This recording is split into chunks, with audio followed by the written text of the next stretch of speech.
અને કવિએ તો ત્યાં સુધી કીધું છે કે સોળે કળાએ ખીલેલી વસંત, વન ઉપવન બાગ બગીચા અને ઝાડની ડાળીએ ડાળીએ અને પાને પાને વસંત ખીલી હોય અને રંગબેરંગી ફૂલોની મહેકથી વાતાવરણ આખું મગમગતું હોય, ભમરાઓના ગુંજારથી આખું આબ ઢંકાઈ જતું હોય ને આંબાવાડીના આઘેરે ખૂણેથી જ્યારે પીયું પીયું કોયલના ટહુકાર સાંભળાતા હોય, એ કોયલ જ્યારે બોલતી હતી વસંત ઋતુની માલિપા તેથી બાઈને ગમતી હતી, પણ આજ એ કોયલના ટહુકા બાઈની વિરહની અગ્નિમાં જેમ ઘી રેડે એમ હવે તો વિધવા જીવન જીવવું છે, પોતાનો પુરુષ નથી, આવવાની આશાય નથી, એ કોયલના ટહુકાર બાઈને આજ ભાલાની અણી જેવા લાગે છે.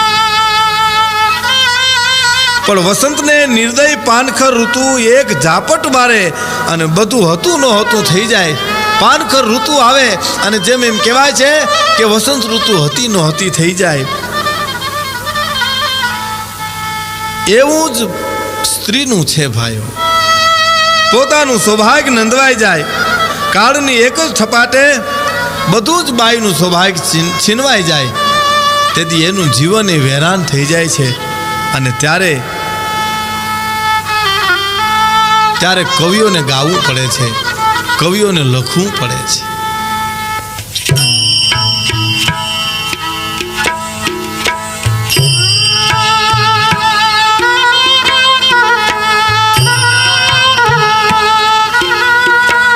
અને કવિએ તેથી ગીત ગાયા છે, કવિને ગાવું પડ્યું છે, કારણ તેથી બાઈનો સૌભાગ્યનો શણગાર તો નહોતો, આ તો હવે વિધવાનો શણગાર છે. સૌભાગ્યનો શણગાર કેવો હોય અને વિધવાનો શણગાર કેવો હોય, જગતના ચોકમાં કવિને કહેવું પડ્યું છે.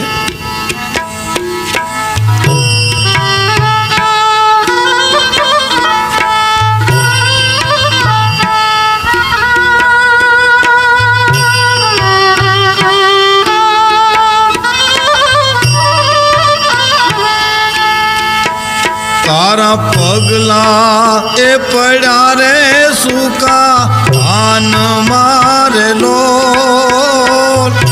જીણા રે જાતર જણ જડારેલો,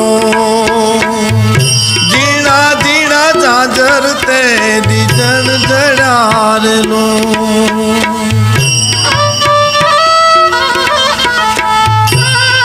સુકા પાનની માલિપા ભાઈના પગલા પડે અને પાન ખખડે, એ વિધવાના પગના જેમ ઝાંઝર ખખડે છે.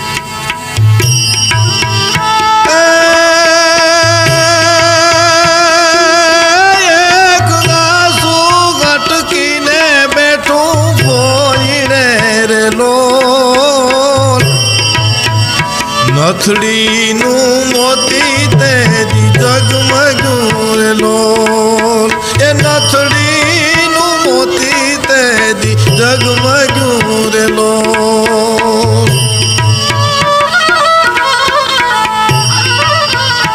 વિધવા બાઈ પોતાનું સૌભાગ્ય યાદ કરી અને રોતી છે, પિયરને યાદ કરી અને બાઈ રોતી છે, દીકરાને સામે નજર નાખીને વિચારતી છે કે આને કેમ મોટો કરવો, એમ આહુડા આવતા છે. એ આંખનું આહુડું પોતાના નાકના ફોઈને આવીને અટકી જાય અને એ તો જાણે કદાચ એની નથડીનું મોતી લાગતું હશે.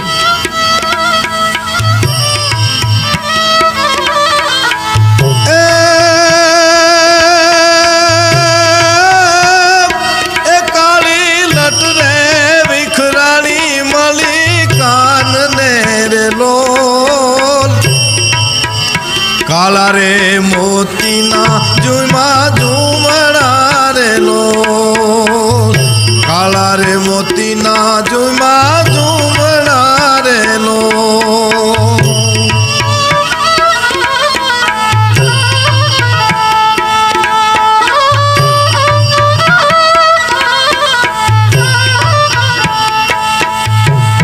માથાના વીર વિખેર વાળ ફુગરીએ માળા કર્યા હોય એવા વીર વિખેર વાળ હતા. માથામાં તેલ નાખવાય નહોતું. પોતાના દીકરાને હિંચકાવતી છે. તેથી હાહરવેલનું તમામ દુઃખને બાઈ હયાની માલિપા રાખી અને દીકરાને હિંચકાવતી છે ને, તેથી ઘોડિયાના કડામાંથી અવાજ આવતો હોય. એ ઘોડિયાના કડાનો અવાજ એ બાઈને નડતો હોય. દીકરો રોતો હોય તો કદાચ હેત કરીને હુરાવી દે, પણ ઘોડિયાના કડાનો જે અવાજ આવે છે એને બાઈ કે કેમ બંધ કરવા? તેલનું પૂમડું મૂકીએ તો કદાચ બંધ થઈ જાય, પણ માથામાં નાખવા જ્યાં તેલ નથી ત્યાં ઈ ઘોડિયાના કડાએ તેલ ક્યાંથી મૂકવું? પછી બાઈ દીકરાને હિંચકાવતી જાય, સૌભાગ્યને યાદ કરતી જાય. ત્યારે આંખમાં શ્રાવણ ને ભાદરવો જેમ આહુડા આવતા છે, અને આહુડાના પોતા મૂકી મૂકી અને એ ઘોડિયાના કડાઈ બાઈ મૂકતી છે. પણ એ માથાની લટ છે એ કાને આવી છે. વીર વિખેર વાળ કાન ઉપર હશે ને, ત્યારે કવિ એમ કે છે કે કાળા મોતીના ઝૂમણા એના કાનમાં ન પહેર્યા હોય, વિધવાના અંગ ઉપર એવા લાગતા. હાટા હાડલાની કોર હાથ મારેલો, કાંડા રે પરમાણે બની ચૂડલી રેલો.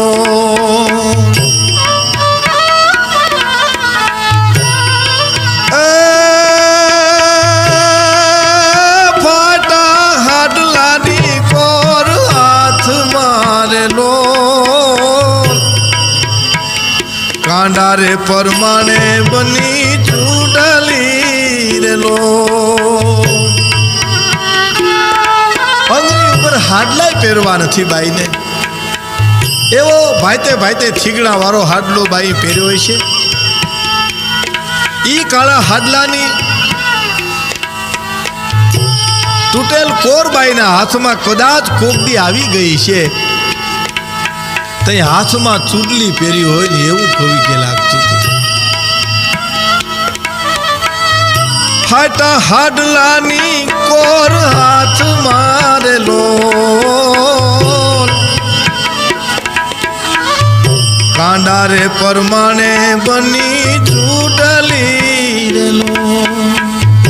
કાંડા પરમાણે બની ચૂડલી રેલો.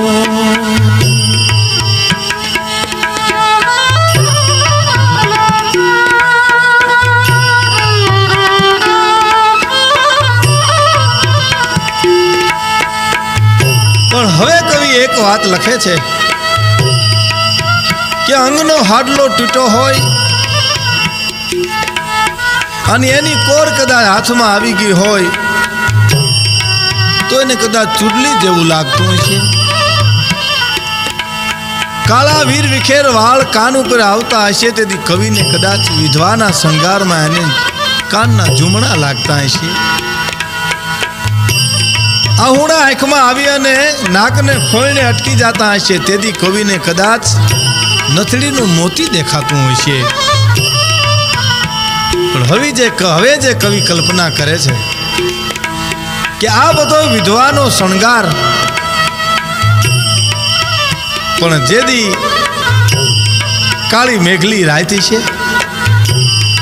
ઝીણો ઝીણો વરસાદ વરસતો હશે, આહાડનો મોરલો પોતાની ડોકના 3 કટકા કરી અને ટેહુકતો હશે, વીજળી આકાશની માલિપા હરાવા દેતી હશે, મેઘ ગાજતો હશે. તેથી પોતાના ખોલામાં દીકરો હૂતો છે. દુઃખની મારી ઓરડાની માલિપા પોતાને હારો પલંગે છે ની પોઢવા માટે ખાટલામાં સૂતી છે. દીકરો ખોળામાં છે, બેઠી બેઠી અને હેત કરી અને હુરાવે છે. આખો દિવસ કામવાળી કામ કરે એવા ઢરડા કરી કરી અને બાઈ થાકી ગઈ છે. ખબર નથી એમ પોતાના ખોળામાં દીકરો છે અને એ દીકરાને ખોળામાં રાખીને પોતાને નીંદર આવી જાય, દીકરો હોઈ જાય છે. અને એ તૂટલ ખાટલામાં જ્યારે બાઈ પોતાના ખોલામાં દીકરા હોતી જ્યારે નમી જાય છે, જ્યારે લાંબો વાહો કરે છે, ઊંઘમાં પોતે બેઠી બેઠી પડી જાય છે અને દીકરાનો હાથ પોતાની માને ડોકમાં દીકરે હાથ નાખ્યો છે, એવું ચિત્ર જ્યારે દેખાય ને ત્યારે કવિ એમ કહે છે, એ તારા બાલુડાના હાથ નાખ્યા ડોકમાં રે લોલ, નવલખો હાર તારો ઝૂલિયો રે લોલ,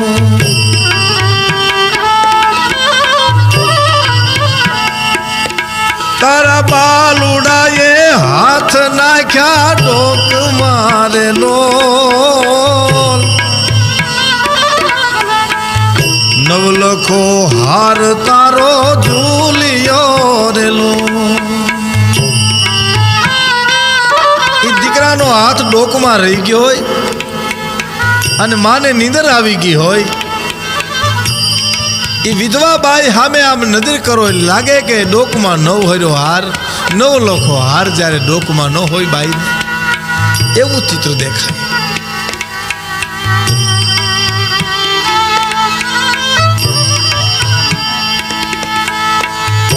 એ તારા બાલુડાએ હાથ નાખ્યો ડોકમાં રે લોલ, નવલખો હાર તારો ઝૂલિયો રે લોલ, નવલખો હાર તારો ઝૂલિયો રે લોલ.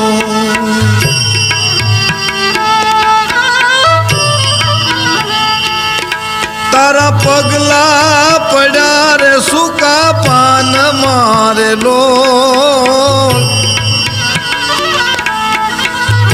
ઝીણા રે જાજર જણ જણા રે લોલ, ઝીણા ઝીણા જાજર તે દી જણ જણા રે લોલ.